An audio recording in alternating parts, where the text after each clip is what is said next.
बुद्ध कहते हैं, एक पल में एक दिन को बदला जा सकता है और एक दिन में एक जीवन को बदला जा सकता है और एक जीवन इस दुनिया को बदल सकता है। अगर आपके पास खाने के लिए भोजन है, सोचने के लिए समय है कि आप कौन हैं, क्या है, यह जीवन क्यों जी रहे हैं, तो आप बहुत भाग्यशाली हैं। क्योंकि इस दुनिया में बहुत सारे लोग जिनका पूरा जीवन इसी बातों में निकल जाता है कि आने वाले दिन में भोजन की व्यवस्था कहां से होगी। शाम को सुबह के भोजन के बारे में सोचते हैं और सुबह शाम के भोजन के बारे में सोचते हैं। इनकी जिंदगी इसी अंतराल में गुजर जाती है। आज हम एक पर्सन लेते हैं कि यदि हम बुद्ध के बताए जीवन मार्ग को ले लेते हैं, तब हम ना तो सुख कर पाते हैं और ना ही किसी के जाने का एहसास। तब इस प्रकार के जीवन का क्या मतलब रह जाता है। और अगर हम भिक्षु बन जाएं और इस संसार की सभी चीजों को त्याग कर दें, तब हम क्या प्राप्त करेंगे? हमारी अगली मंजिल क्या होगी? इस दुनिया में बहुत से लोग अपने जीवन से बहुत प्रेम, जबकि वह अपने जीवन को जानते तक नहीं, फिर भी अपनी चलती हुई सांसों को संभल कर रखना चाहते हैं। सबको यही डर है कि सांसें कहीं थम ना जाएं। जीवन बहुत विशाल और अनंत है, लेकिन जीवन को आप जानते हैं वो बहुत छोटा सा है। बचपन से लेकर जवानी तक और जवानी से बुढ़ापे तक का सफर बहुत तेजी से निकल जाता है। इस बीच हम बहुत से एहसास करते हैं, किसी के दुख का एहसास, किसी के सुख का एहसास, किसी को खो जाने का एहसास और किसी से ईर्ष्या का एहसास। ईर्ष्या, लालच, वासना और ऐसी आनंदी छह खत्म नहीं होती। सबको हम एहसास करते हैं। एहसास एक बड़ा शब्द है। क्या वाकई आप अपने जीवन में सभी चीजों का, कार्यों का एहसास कर पाते हैं जो एहसास कर पता है? सुख का, दुख का, अपने जीवन में घटित हो रही घटनाओं का बस अवतार से ही मध्य मार्ग पर होता है। हम हमारे जीवन में सुख, दुख और ऐन जाने कितने प्रकार अधिकारियों से घिरे रहते हैं, फिर भी हम उनका एहसास नहीं कर पाते। सुख में सुख का एहसास नहीं कर पाते, दुख में दुख का एहसास नहीं कर पाते। अब यह बातें आपको थोड़ी सी अजीब लग सकती हैं। जब हमसे कोई दूर जाता है तो हम दुखी तो होते ही हैं, तो ये एहसास नहीं है तो क्या है? आप सुखी हैं, आपके पास सब कुछ है। तब आप क्या कर रहे हैं? क्या आप उसे सुख को पहचान रहे हैं जो तुम्हारे चारों तो पड़ा है, या फिर प्लान कर रहे हैं फ्यूचर की कि मुझे क्या करना चाहिए, मुझे वह करना है, मुझे वो करना है? जरा ध्यान दीजिए, अपने सुख के समय आप क्या करते हो? आप सब कुछ करते हो, लेकिन सुख का एहसास कभी नहीं करते। और जैसे ही आपसे यह छीन जाता है, सुख चला जाता है, वैसे ही आपको आवाज होता है कि कुछ चला गया। आपको महसूस होता है कि सुख था जो चला गया और अब जो रह गया है वो दुख है। लेकिन क्या आपको दुख का एहसास होता है? लेकिन क्या आपको दुख का एहसास होता है? नहीं। जिस प्रकार सुख एहसास नहीं हुआ, उसी प्रकार दुख का एहसास भी नहीं होता है। दुख पर केवल दुखी होते हैं, कोशिश करते हैं उसको लाने की। जो चला गया एहसास आपको ज्ञान देकर जाता है, जबकि दुख आपको पीड़ा देकर जाता है। जब भी कोई नई वस्तु, कोई नया कर्म, नया जीवन या नया स्थान हमारी जीवन में आता है, तो नया आभास लाता है कि हमारे जीवन में कुछ नया आया है। लेकिन आवाज का क्या कम होता है? ये आता है और चला जाता है। एक नया शादीशुदा जोड़ा इस आवाज को जानता है। पति को अपनी पत्नी का आभास होता है, इसीलिए वो उसे भली भांति जानता है। उसके कर्म को बड़े ध्यान से देखता है। पत्नी को उसके पति का आभास होता है, उसे भली भांति जानती है, इसीलिए उसे उसके कर्म का आभास होता है। लेकिन आवाज तो आवाज होता है जो धीरे धीरे चला जाता है। तब पति पत्नी को, दोनों को एक दूसरे का आभास नहीं रहता है। रह जाती है तो केवल एक पकड़। पति पत्नी को पकड़ कर रखना चाहता है कि यह कहीं छूटे, और पत्नी पति को पकड़ कर रखना चाहती है कि यह कहीं चला ना जाए।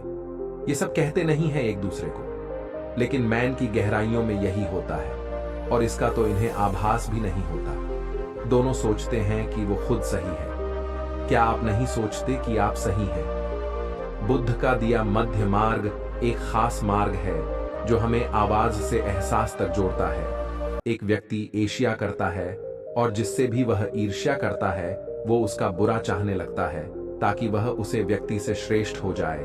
तब वो व्यक्ति खुद श्रेष्ठ हो नहीं पाता, लेकिन दूसरे व्यक्ति को हानि जरूर पहुंचा देता है, और फिर खुद जाकर उसे कहता है कि मित्र, तुम्हारे साथ बहुत बुरा हुआ, मुझे बहुत दुख है इस बात का।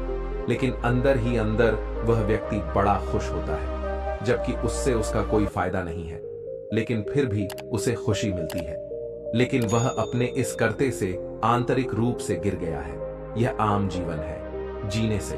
यदि आपको खुशी मिलती है तो आप जी सकते हैं, ऐसा सभी लोग करते हैं, तो आप भी कर सकते हैं, आपको कोई नहीं रोकेगा। लेकिन कभी कभी बुद्ध जैसे व्यक्ति हो जाते हैं जो जागृत हैं और देख कर रहे हैं कि आप कैसी मूर्खता कर रहे हो, तब आप एक मार्ग बनाते हैं ताकि उसे पर चल सके, जीवन को समझ सके।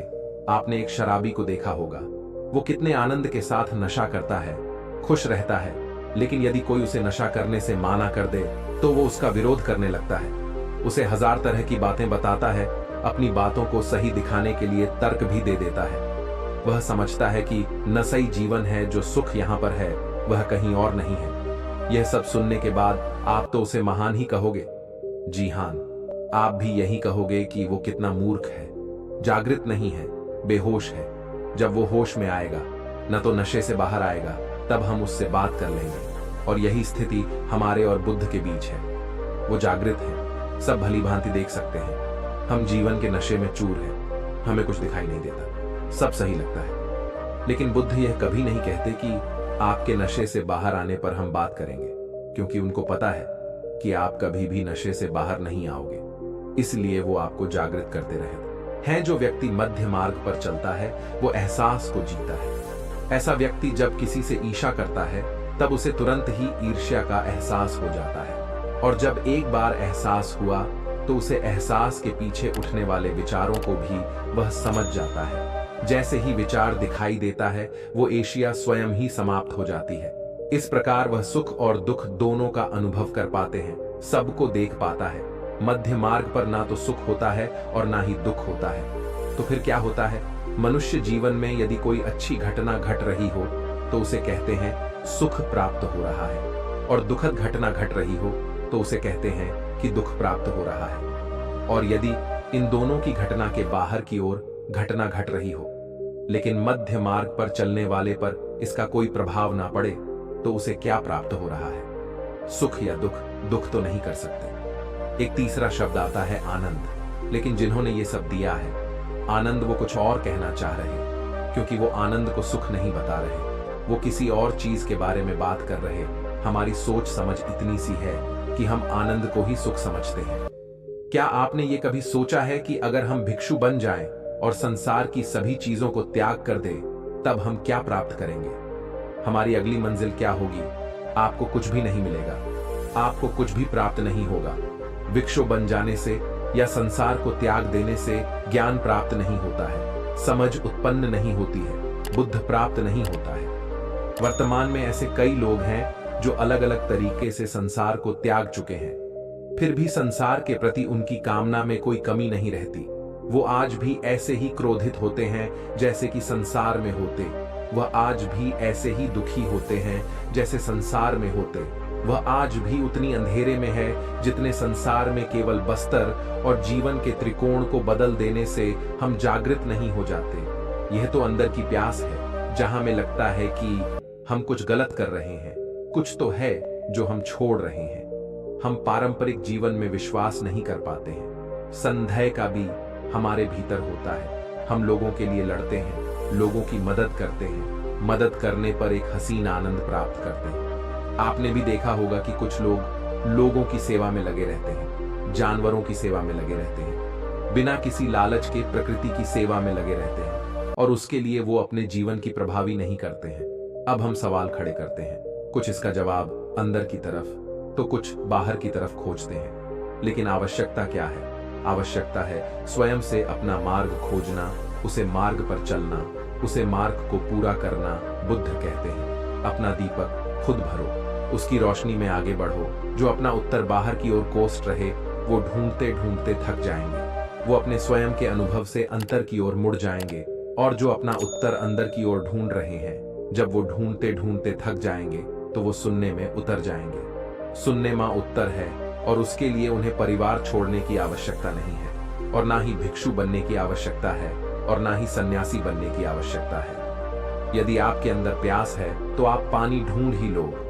अगर हमें यह सब मिल भी गया तो हमारी अगली मंजिल क्या होगी? यह सवाल बेहद पेचीदा है, क्योंकि हर बात को काकर हर बार समझाया जा सके, ऐसा करना थोड़ा मुश्किल हो जाता है।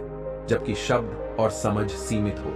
इस बात को समझने के लिए ब्रह्मांड, उत्पत्ति, समय, निर्माण, प्रकृति, कर्म, मनुष्य और उसके कर्म का लेखा और उसके प्रभाव और उसके उत्पन्न चक्र और चक्कर की संपत्ति और मोक्ष और फिर मोक्ष के बाद उसे निर्माण को समझाना होगा, जो भी संभव नहीं है। जो इन सब बातों में उलझकर हम अपने ध्यान के इस छोटे से सड़कों खो सकते हैं जो हमारे दिए को प्रकाशित कर सकता है। आपको एक काल्पनिक कहानी सुनते हैं। दो बिल्लियां थीं, गुरु बिल्ली और शिष्य बिल्ली। गुरु बिल्ली की सोचने और समझने की क्षमता बहुत अलग थी। वो इंसानों को बड़े ध्यान से देखती थी और उसे समझने की कोशिश करती थी। ध्यान से देखने के कारण उसके अंदर ध्यान का उदय हुआ। उसने कुछ ऐसा एहसास किया जो केवल मनुष्य के लिए करना ही संभव था। तब एक दिन उसे मोक्ष का ज्ञान प्राप्त हुआ। उसने यह बात इससे बिल्ली को बताई तो इससे बिल्ली ने पूछा कि मुख से क्या होगा? गुरु बिल्ली ने कहा, मैंने सुना है कि सब समाप्त हो जाता है, कुछ भी नहीं रहता, मैं भी नहीं रहूंगी। सिर्फ बिल्ली ने कहा कि ऐसे मोक्ष का क्या फायदा, जब हम ही ना रहे, मुझे तो ऐसे की आनंद आता है। मजे से चूहे मारकर खाओ, इस जीवन में कितना आनंद है। इस जीवन में सुख है, दुख है, सब कुछ तो है। फिर इस मोक्ष का पाकर क्या करना है? तब तो ये सब कुछ पीछे छूट ही जाएगा ना, जहां ये सब कुछ मिलेगा ही नहीं। वहां पर जाकर क्या फायदा? गुरु बिल्ली ने कहा, मैंने ध्यान किया है, इसमें मुझे एक अलग ही अनुभव हुआ है जो मुझे बिल्ली रहते हुए कभी नहीं हुआ। मैंने अलग एहसास किया है, जब ये सब इतने अजीब हैं तो मोक्ष कितना अजीब होगा। मैं उसे भी जानना चाहती हूं। भले मैं ना रहूं तो भी चलेगा। और एक दिन ध्यान करते करते गुरु बिल्ली मोक्ष को प्राप्त हो गई। उसकी मृत्यु हो गई, जिससे बिल्ली ने कहा, अजीब पागल गुरु बिल्ली थी, अपना पूरा जीवन ही व्यर्थ में गुजार दिया। बिल्ली की ऊर्जा जो शरीर से निकली थी वह प्रकृति के हाथों में आई और प्रकृति ने उसे ऊर्जा को पढ़ा और देखा कि इसमें इतनी आसानी एहसास है, अभी से दोबारा बिल्ली नहीं बनाया जा सकता। अतः उसे बिल्ली होने से अपने मोक्ष मिला और उसे इंसानी रूप में जन्म मिला। और फिर वह दोबारा उसे घर में आई जहां उसने बिल्ली बनकर वक्त बिताया था। उसे घर में अभी भी वो शिष्य बिल्ली चूहे पकड़ रही थी। आप सोच रहे हैं कि वो बिल्ली जन्म लेकर वापस आई, लेकिन वह बिल्ली समाप्त हो चुकी थी। उसे मोक्ष मिल चुका था। अब वो बिल्ली बड़ी हो गई थी। उसे अगर आप बिल्ली कहेंगे तो वो आप पर हंसेगा कि आप पागल हो, क्योंकि वो इंसान है। दोस्तों, आपने इस वीडियो और कहानी से क्या सीखा? कमेंट करके जरूर बताएं।